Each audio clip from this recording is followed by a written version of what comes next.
Welcome to the newcomers, and happy birthday on your 9 months. I have been thinking, was it about what Tyler said? Was that your name again? Yeah, Tony. About thinking AA was a cult, and I feel like it would have made it a little bit more interesting for me if it was a cult. I don't know what it is when I watch those cult TV shows, but I kind of want to join a little bit. Is that weird, where I'm like, fuck, I'll wear the clothes and live off the land and, drink the Kool-Aid. I don't know if it's that camaraderie or just the excitement of being different, but I'm into that kind of, so it might have kept me around longer if we were a cult, but luckily we're not. So my sobriety date is January 5th of 2018, and my home group is the Grapevine group. We meet on Thursdays at 7 o'clock at the Hilltop United Methodist Church, and that's been my home group since I got sober, and it just found me. I didn't find it. I had been in AA before, and it's just funny how those things work out. I knew of a million meetings, and I had never been to that one before, and somehow I landed there, and it's just stuck, you know what I mean? But I used to come to this meeting eons ago when it first started, and it was in that other room, and they used to fly in speakers once a month on these days, and they had on these, the speaker night or whatever. It was super cool. And I always thought, that's crazy that they can do that, fly in a speaker once a month, but Grapevine is also a very, primary purpose, helping other alcoholics, really rooted in the traditions kind of a meeting. And I appreciate this about that meeting. And so, and this meeting. So anyway, let's get to it. So I, thinking about joining a cult, I think I've always really, my mom was an alcoholic, and so, she wasn't really around a lot, and I didn't really get the attention that I deserved, and there was a lot of fighting at my house and stuff like that, a lot. Me and my mom would fist fight and, throw things at each other, and I remember the first time that I drank, I got super drunk. We drank Fireball behind this dumpster. And I shared this at a meeting a couple weeks ago, but little did I know dumpsters would have so much to do in my story, moving forward. But in the book it talks about alcoholics drink essentially because they like the effect produced by alcohol, and that's it for me. I could talk about how I had a shitty childhood, and I'm sorry, should I not swear in this meeting? Apologize. I can talk about how my childhood was hard. And I've definitely been a victim of my circumstances, but it literally probably wouldn't have mattered because I love the way I feel when I'm drinking. Especially that first 45 minutes, where you're just feeling buzzed, and man, it was that relief from the irritable, restless, and discontent I had always felt. And that might be identified as depression or anxiety. That might be identified as trauma but something was always heavy on me, and I wasn't, where it said I wasn't drinking to escape. I just loved the way that it felt, so much so that I just wanted more. And from that first drink, I wanted more. I remember planning how I was going to drink again. And, I always said I wasn't going to be an alcoholic because my mom was an alcoholic. Not realizing that I had no choice or control over that. And so, I think once that first drink made me feel the way it did, it kind of took all those walls down about what I thought about drugs and alcohol. And I was like, well, if this feels this good, then these other things must feel as good also,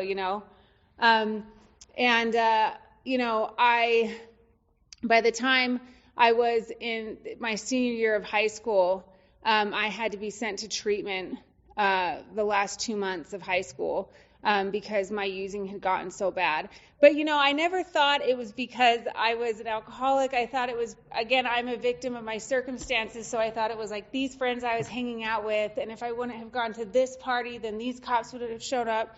It was never my using, and I love the phrase I used to always tell myself was that I would, if I wanted to stay sober, I could. I just didn't want to. I feel like I've heard a few people say that before, where it's like, oh, I could control it. I just like drinking like this, But I still had a lot of pride when I was young about drinking. I still was enjoying it. Even though I had a lot of chaos around it and I was getting in a lot of trouble, I still liked it.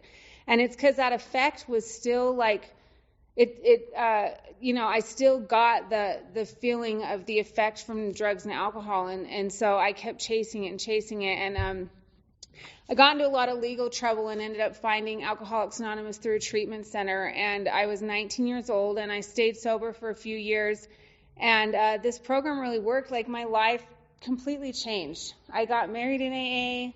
I made a host of friends. I had, my life was really good. I discovered I didn't really even want to drink anymore, And I ended up going back out after I went through a divorce in AA. And I like to share this story because, I thought that my program was like super solid, and it was. Like, I feel like I had, I went to the meetings. I went to the same meetings every week. I had women I was bringing through the book. I had completed the steps multiple times.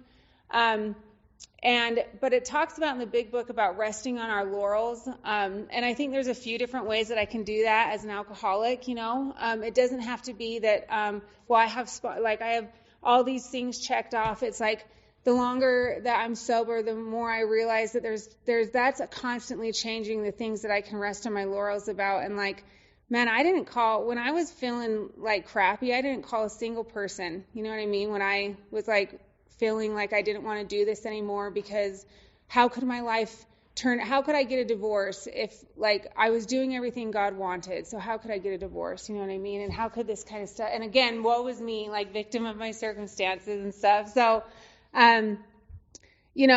for me, what I learned about that is like,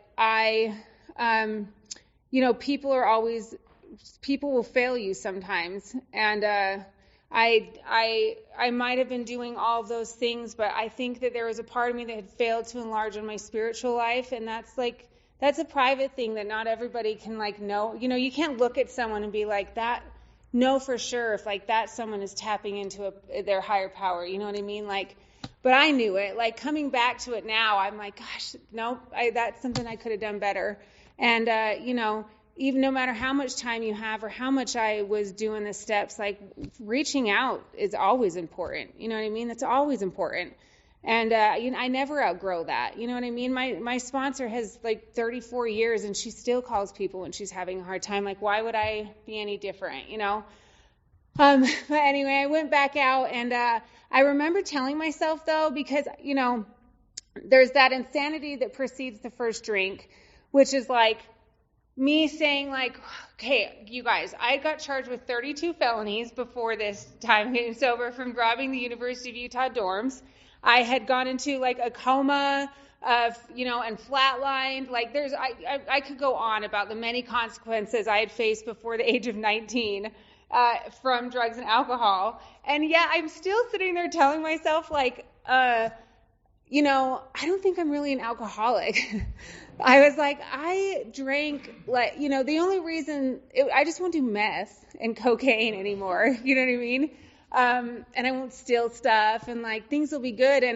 And so, I started drinking again, and I met my current husband, and, he was a drinker and had never been to AA. And it was kind of nice because I was like, it's like a fresh start. I'm just going to start fresh. No one has to know I was like sober really too much before. Like, everyone can know I'll just start drinking normally, And gosh, that thought, I remember thinking like I was excited to like drink some wine and be a normal drinker. And, we, in a short period of time, were having, drinking every single day. And, that phenomenon of craving took over, where,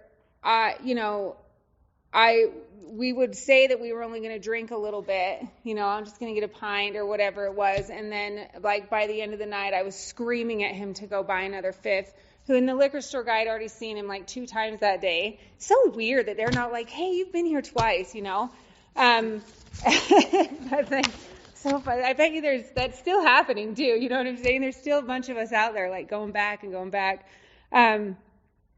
But like I could never hit that mark of how much I wanted to drink. It was just like I always, and it wasn't just kind of missed it. Like I always blackout drunk, and we drank all of our money away. I remember going to the liquor store and like scrounging change up to like $3.67, I think it was, for a pint of Kamchatka in pennies. But I never went in. I made him go in and pay for it, But just like, what, and but that insanity before the first drink told me that like that stuff wasn't going to happen again. You know what I mean? This time it's going to be different. And, the book also talks about, so I know I'm an alcoholic because no matter what, I can't control how much I drink when I drink. I've tried. And I also know, like, I have the mental obsession. I so relate to that, where I, like, even when I'm not drinking, I'm thinking about drinking, and I'm thinking hard about drinking. Like, I'm thinking about how I'm going to get it. What do I got? If I don't have it, what am I going to do so that I can get enough money to get it? I will count down. It's crazy. I'll count down like I knew he'd be home at a certain time, and it's like, or when he would leave to go to the liquor store. And someone shared about this yesterday, but like that relief you get when it's like on the way, that's a mental thing. That's not physical, that's like my brain is telling me that like everything's going to be okay. And so, I will say this about the phenomenon of creating. The book talks about, it causes us to make the supreme sacrifice rather than continue to fight. We had gotten to a point where we were drinking like a liter or more a day of vodka. And, mind you, I was like, well, at least I'm not smoking meth. And we got DCFS called on us, and we had to stay sober for 30 days. And I was able to bullshit my way to like somehow reek of alcohol and make them be like, oh, just stay sober for 30 days and you'll be able to keep your kids. And I think it was like the 30th day, I don't remember if you remember, but it was like one of the last days we drank and got in this huge fight, and the cops got called and our kids got taken away. And it's like, what? You couldn't go one more day? You know what I'm saying? Like, what is wrong with you? No, I couldn't, because when I start drinking, I cannot choose. Like, that's just my experience. I stayed sober for about a year to try to get the kids back, and like a week before our DCFS case was going to be closed, DCFS was going to be out of our lives, I decided to drink again. Like, what? 1 week? You know what I mean? You can't go 1 week. And I remember, like, it's the same, that insanity that precedes the first drink. I remember thinking to myself, like, oh man, like the reason I drank the way I did was because of him, which is crazy because it's like, what, but again, it's these stories that we tell ourselves. And anyway, from that point on, I went off, and he stayed sober luckily and was able to keep the kids, but I ended up getting into drugs again, and it's the first time that I experienced wanting to stop and not being able to stop on my own. I couldn't tell myself anymore if I wanted to stop, I would. So I, because they weren't letting me see the kids anymore, and I had chose to be homeless. I remember going to the block one day because I couldn't get drugs. And I'm sorry, I share drugs as part of my story because it doesn't matter what mind-altering substance I take, that obsession kicks in. But I am an alcoholic. I suffer from the disease of alcoholism, and so I remember we needed to go down, try the block, and I was like scared at first, and I just stayed there. Like, I went down there, I had an apartment, and I just like stayed. I like spent the night, and then all of a sudden, like, that was my life. And it's so crazy to think how that happens, but I had a bunch of felonies out, and I would walk and walk all night long, and I would think about seeing my kids, and they weren't letting me see them, but all I had to get was a couple weeks sober so I could visit them, and every day I would say I was going to get sober, and every day I would end up using again, and I hated myself. I absolutely hated myself, and I started to believe in that's that incomprehensible demoralization, right? What kind of a mom just doesn't see her kids for alcohol, What kind of a mom or his daughter calls her mom begging her to bring her money or bring her, like me, I'm just the worst kind of person. And, so this time coming around, I got an opportunity to go back to treatment, and I took it. And, man, you guys, I was just telling someone before the meeting, it is so crazy for me to think that 6 years ago I was literally selling stolen perfume and clothes on a blanket at the block. How crazy is that, kicking it with people named Scout and you know what I mean? Worrying about who was going to take my backpack and stuff. Me and my friend were talking about the things we used to keep in our backpacks. So weird. I would keep tiny tools. I never worked on anything. You know what I mean? Or a bicycle repair manual. I was just stealing bikes. I wasn't fixing bikes. So I don't know why I kept that in there, but it's just the weirdest stuff that I would do. And my life is not. Actually, we were cleaning out our garage today, and he was. I did a little bit. But there was these tubs in the bottom of the shelf we have, and I opened it, and there was a bunch of stuff that I must have told him I wanted to keep from when I was using some of those tiny tools, and I had tool belts, I fancied myself, Tim the Toolman Taylor or something. But I'm why did we keep those? But it actually was funny because it reminded me of how crazy it gets, how crazy that I was the one sitting at the liquor store at 11 in the morning, waiting for it, or 10. Now I don't even remember what time it opens, waiting for it to open, I was that person, and my life looks nothing like that today.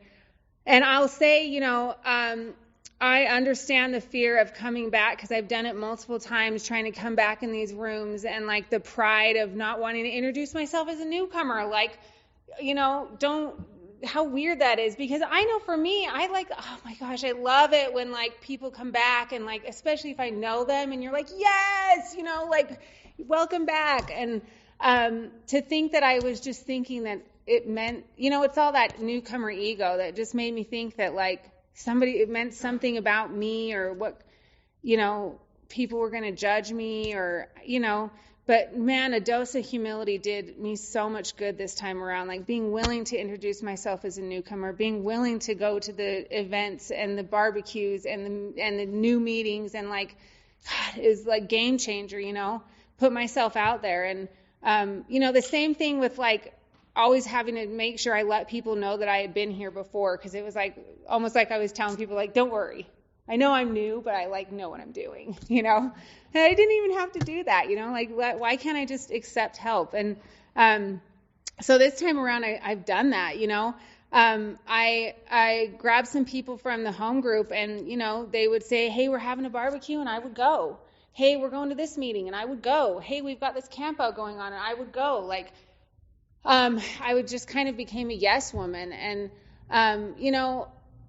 I still think that that's important for me today. I think, other than, working the steps, I've gone through a period in my recovery where I was not talking to a sponsor. I had a sponsor. I was one of those people that had a sponsor, but wasn't using her.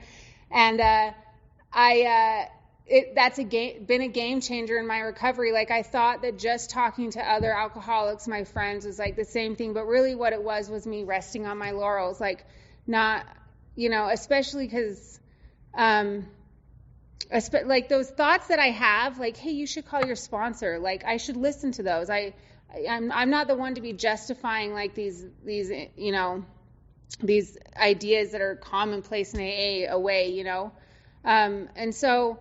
Also my connection with newcomers, Diane, we went through the forewords in the meeting I go to on Sundays a little while ago, and she talked about how in there it says that they frantically search for newcomers. Like, are you frantically searching for newcomers? And so what I like at my home group, if there's new people, there's literally like a line you have to stand in to like meet them, which I think is great, you know what I mean? Because everybody wants to go up and meet them. But like, am I going up there and talking to a newcomer? Like, I make a point to do that after every single meeting. And I don't give them, I mean, I do give them my number, but I get their number first.